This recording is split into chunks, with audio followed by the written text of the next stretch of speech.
I noticed this interesting sign. Never seen that before. Cool. Welcome, friends. I'm at the American Sign Museum in Cincinnati, Ohio today. This will be fun. Let's go check it out.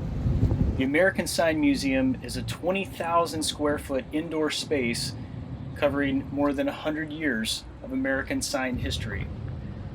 I'm really looking forward to this.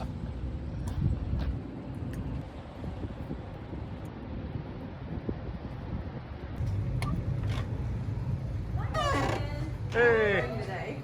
Good. Mind if we get a quick temp check? Oh. Well, thank you.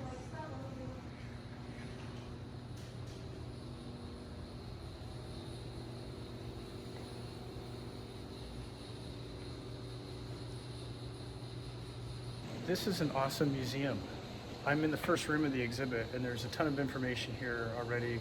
I picked up this informational packet in the lobby there, dropped off my coat in the coat room. It's a nice place. What I've learned so far is that signs are the earliest form of advertising on the planet. It dates back to more than 5,000 years ago with the ancient Egyptians using signs to advertise whatever they advertised. This museum covers 100 years of American signs. So we're going to see some things that are familiar to you and some things that you may not recognize that are common in our culture right now, like some original McDonald's and Frisch's signs. Greeted by the big boy, Frisch's Big Boy. It originated here in Cincinnati. There's a few changes on the Big Boy that you know in front of the restaurants today. And this one, the original one, this one has red hair. The new ones have brown. There's no slingshot anymore. And this one is a little chunkier than the newer versions. Advertising has changed over the years. So things like this guy, little Big Boy, he's not so big anymore, so he can be politically correct and fit into with the culture of health that we have here in the United States, believe it or not. A lot of things have changed over time. Now, today we have LED bulbs and there's still neon being made, but let's take a look at all of these types of signs. Basically 4 types of signs. There's the regular signs like this that are painted. There's light bulb signs like this, or the original signs in the 1900s, the early 1900s. You have neon signs that took over mostly in the 40s through the 60s. And you have plastic signs that took over from the 60s, 70s, and today.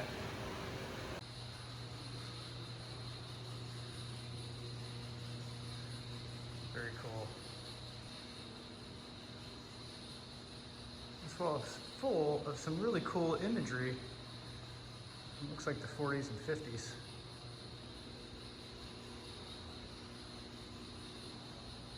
Dolly. If you were a sign maker, this might be your toolbox to make your signs. And some slides and a tape measure. Some stuff. It's cool.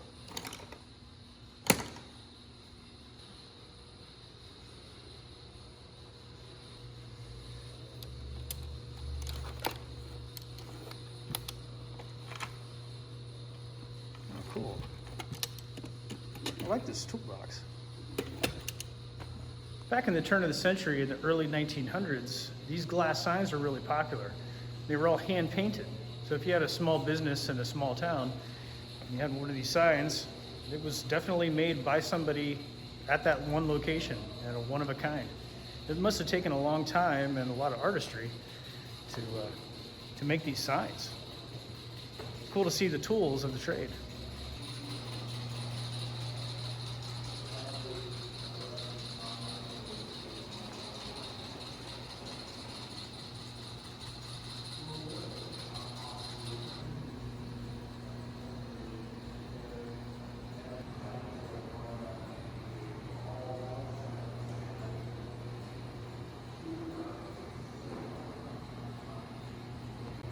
You McDonald's lovers out there may not recognize this logo, the original McDonald's logo.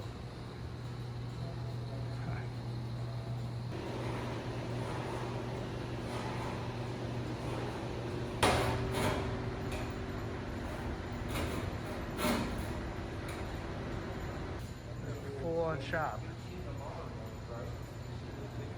Well, the founder of this museum, Todd, was in there working. I just struck up a conversation with him. He told me all kinds of things. It was a really nice conversation. Cool guy. This is awesome. This is a really great museum. In Los Angeles, and it really took until about 1930 for neon to take off in general in the U.S. There are two salesman samples on the wall that edge with metallic letter.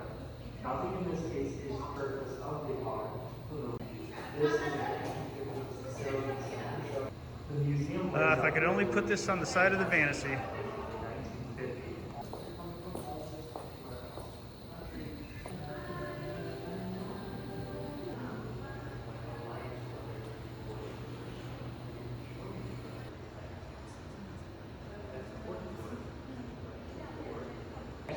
A lot of you road travelers would recognize this See Rock City sign right behind me. This was located in Taylorsville, Kentucky, about 300 miles away from Rock City.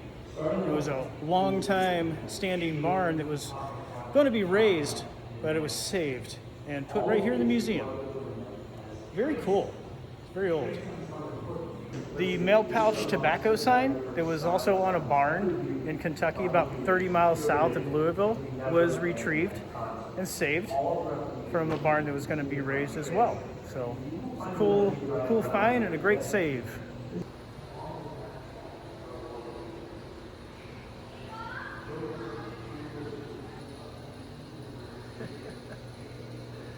The bone cracker.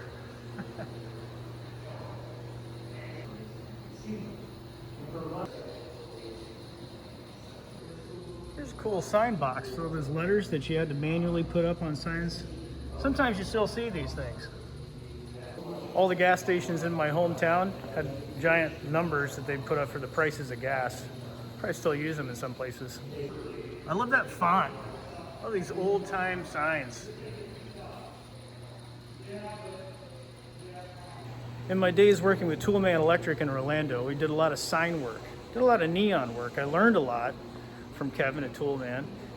And I especially appreciated the opportunity to get in some of these giant signs around Orlando, like the JetBlue sign at the airport, the Old Town sign, did some repairs there. Gooding's grocery store by Disney World, did that sign. I've been inside these signs all over Orlando. It's really interesting how they operate. So I appreciate seeing these old time signs and especially the neon. I like it a lot. Speaking of neon, we are in the neon room. And there is a lot of it.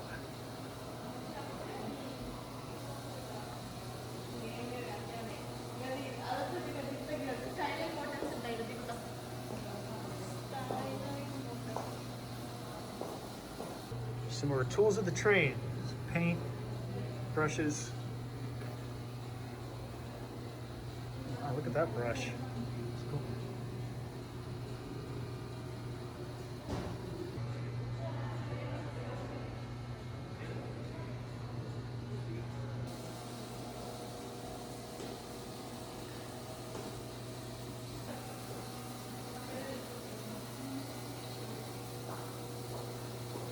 Oh, the Big Bear sign.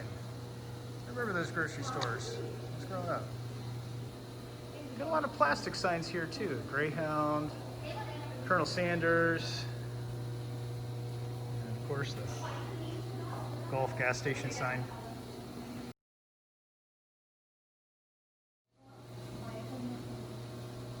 It's the plastic era, 1950 to 70s. Here's the inside of an old sign. How they separate the light to even it out a bit. These are old incandescent signs. It's cool.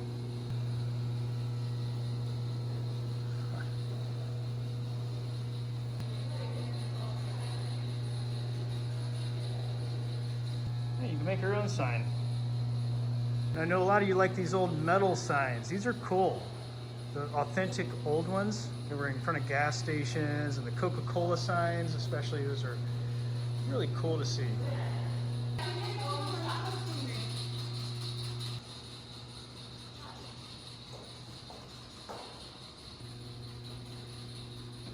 whole bunch of random letters here. Well, the museum is really awesome. This is totally worth a $15 admission fee to get in. It helps them keep the lights on in the place. And they also have a gift shop. So check it out. It's not huge, but they got a lot of stuff. You can support the museum and buy one of these little packets. You can buy your own tin sign, vintage tin, some magnets and books and things. Pretty cool. Mugs are only $10. Got some pens. That's cool. These cool photographs of old famous signs around the country. Postcards. Cool.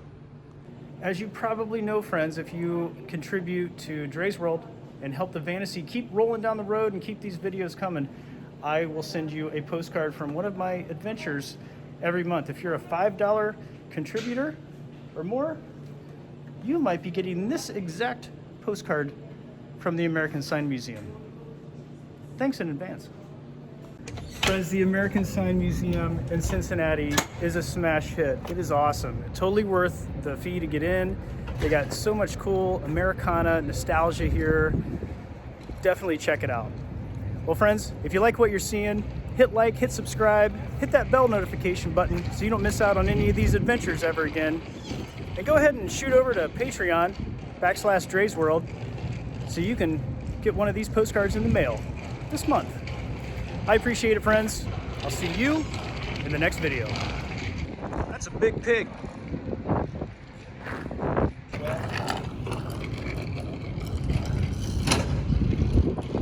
Thanks for watching today's video, friends. This video was made completely possible by a viewer, Lisa.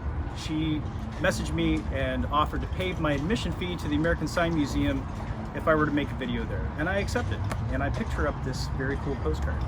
Thank you, Lisa. If you want to contribute to this channel, you want to help keep the Vantasy rolling, you can go to DraytonCallison.com. You'll find a link to donate, and if you choose to, you can go to Patreon/Dre's World. If you are a $5 donor, I will send you a postcard from one of my journeys every single month. Thanks for watching, friends. I'll see you in the next video.